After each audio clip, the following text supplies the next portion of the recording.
Hi everyone, thank you for joining this Symmetry Pilates session.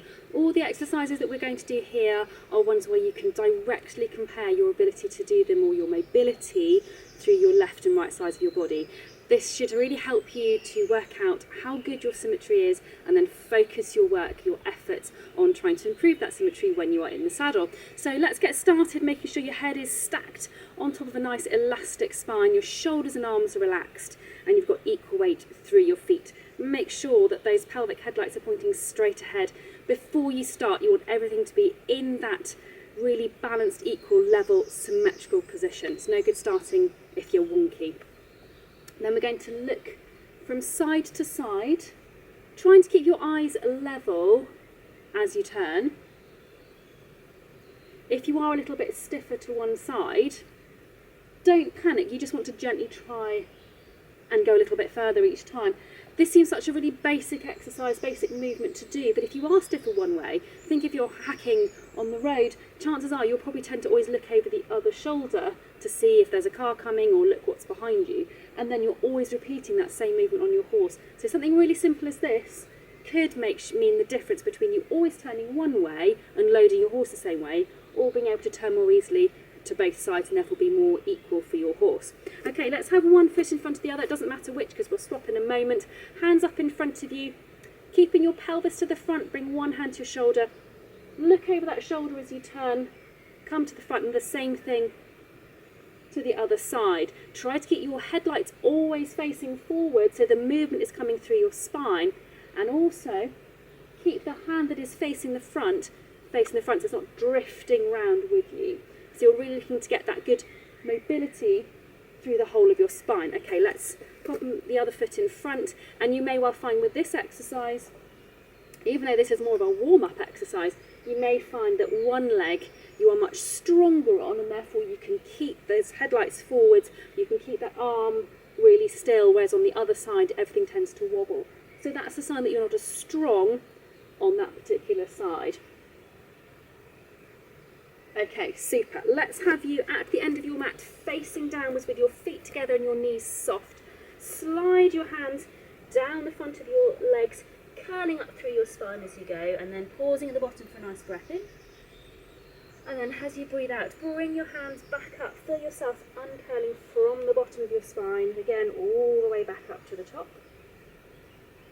And again, tuck your chin into your chest, and this time try to feel that each vertebra is moving one after the other all the way down, and then your pelvis moves last. This time do your breath in, but as you breathe out, bend your knees. You're going to go down onto the floor, and we're going to start off kneeling, and we're going to do an exercise called the side kick, and I'll show you a couple of different versions of this. I'll show you an easier one and a slightly harder one if you want to do a bit more of a challenge. So have one hand onto the side of your pelvis, and you're going to go down and up.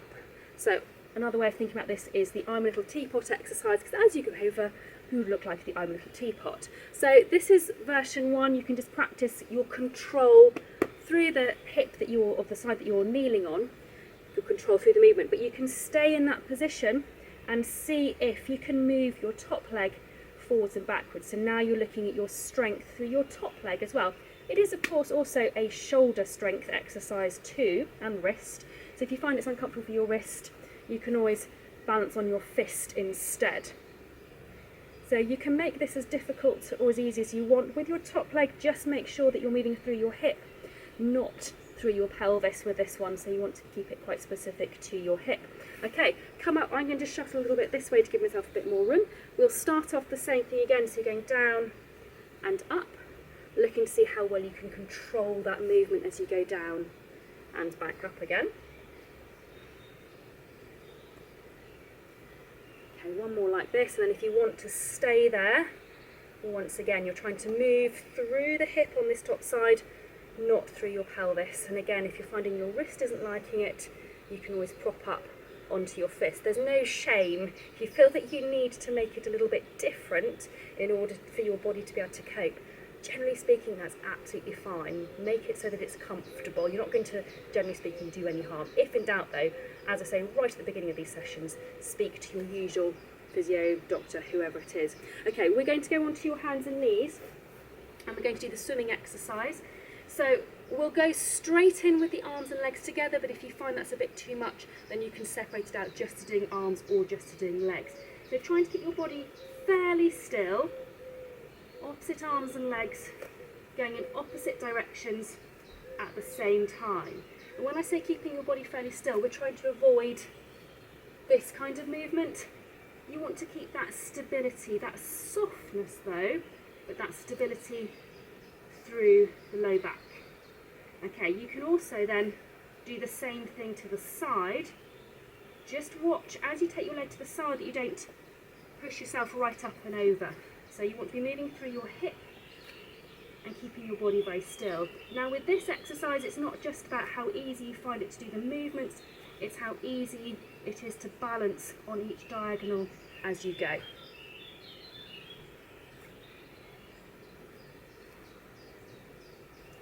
Okie doke. Right, we're going to then do an exercise called thread the needle. It's a lovely exercise, it's a mobility exercise, but it often shows up a few asymmetries. So you're going to take one hand up to the ceiling or the sky and then pass it through the gap on the other side, bending the elbow, looking at the hand as you go, and then come back. Take the other hand up and do the same thing to the other side.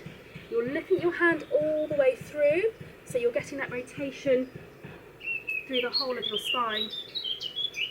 But this is a really good exercise for highlighting whether you are a bit stiffer to one side because your legs are so fixed. So you have to move through your spine. Okay, we're going to go down onto your side next, and I would like you propped up on your forearm. Now, if you find that this gets uncomfortable through your shoulder, through your elbow, you can do this flat on your side, but you just have to do the arm and leg version. So, straight line shoulders, headlights to knees, top arm onto your top side, and we're going to practice lifting your pelvis, and then seeing if you can synchronise lifting your pelvis as you take your top arm over your head. If that's easy, can you do it holding that top leg off the floor? And if that's easy, can you synchronise the pelvis, arm and leg all together? So this is where, if you find that this is just a bit too much for your shoulder or elbow, you can do the arm and leg parts just lying flat on your side and practice that synchronisation. So this is looking at your strength through the hip that you're lifting on and through your shoulder. Okay, then we're going to bend your knees, bring your arms in front of you, then take your top hand up and out behind and over back in front. You want to look at your hand the whole way through that movement and keep your knees pressed into the floor. If you feel a little bit stiff, gently push your shoulder blade towards the floor as you go into that movement. Okay, we're going to do one more this way. Okay, then we're going to pop straight round onto your other side and go through the side bend again. So exactly the same principles here, propped up on your forearm if you can, straight line shoulders, headlights to your knees. You're starting off lifting through your pelvis, see how that goes, then see if you can synchronise the pelvis and the arm. I do apologise for the banging. And if that's easy, floating the top leg. And if that's easy, you're synchronising the top arm and the top leg. And again, this is where if you need to, you can go flat onto your side and just do the arm and the leg part. So again, we're looking for that control through your hip, control through your shoulder. And if you find that on one side you can get that lift and lower quite easily, but not so much on the other side, then that would be where you want to be focusing. So this is a lot of glutes activity in order to get this lift through your pelvis. Okay, then knees in front and arms in front. And once again, take that top hand up and out behind, lift your hand as you go. And then over back in front. Keep your knees pressed into the floor. That's going to help anchor your pelvis and maximise the rotation through your spine. If your knees come off, you're cheating and you're not really getting that rotation element. Let's do one more. Okay, then we're going to turn onto your back and we're going to finish off with your shoulder bridge, or finish off proper exercises with your shoulder bridge. So bring your feet a little bit closer towards your bottom. Still keep your feet and knees just a little way apart. Pelvic floor onto floor 3 if you can for this one. And you're flattening your back into the floor as you then peel your spine up, each vertebra one at a time until you get to the top. Nice relaxed breathing at the top. And then you're coming back down, imprinting your low back at the bottom, and then to neutral. So imprint your low back into the mat, and then you're peeling up. Relaxed breathing at the top. Coming back down, trying to get that imprint again at the bottom. Now this next one is going to be a bit trickier, so see how you get on. See if you can hold this position, keeping your pelvis really still as you straighten each leg in front of you in turn. So what we're looking for again here is a lot of glutes exercise, tummy muscles, back muscles, but also your hip flexors. All those muscles are working together to keep you stable on one side as you straighten the other leg.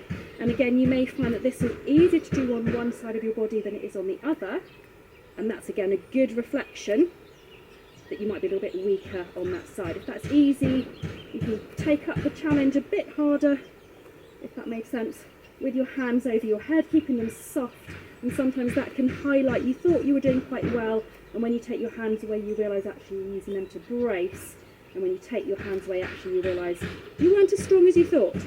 Okay, come back down again, bring your arms to the side, feet and knees together, roll your knees to one side and look over the opposite shoulder. Come up to the top and we'll do the same thing to the other side. And this is a bit like with the open arm exercise we did and the threading the needle, seeing are you stiffer one side. Each of these exercises though puts the focus somewhere slightly different in your body and gives you a little bit of different feedback about where the root of your stiffness might be. So it's really worth playing with all of them. Okay, and let's have you up into sitting. Hopefully my hair isn't doing something too crazy. So thank you for bearing with me with all that noise.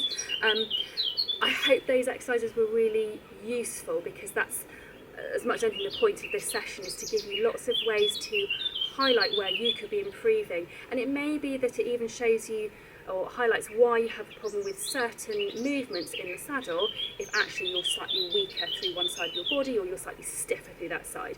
So as with so many of these exercises, you can do this whole session in one go, but if there were certain exercises that you found much harder on one side or you were stiffer on one side, then practice those more regularly as a standalone exercise. It's not going to do any significant harm, provided you do it fairly gently. So yeah, I hope this has been really useful. If you want to do more of this type of thing, do look up my Symmetry in the Saddle course. It's a whole graded programme of going through symmetry-based exercises, making them progressively harder to give you those challenges that you need for in the saddle. Thank you so much for watching. Take care, enjoy your time with your ponies, and I'll see you very soon.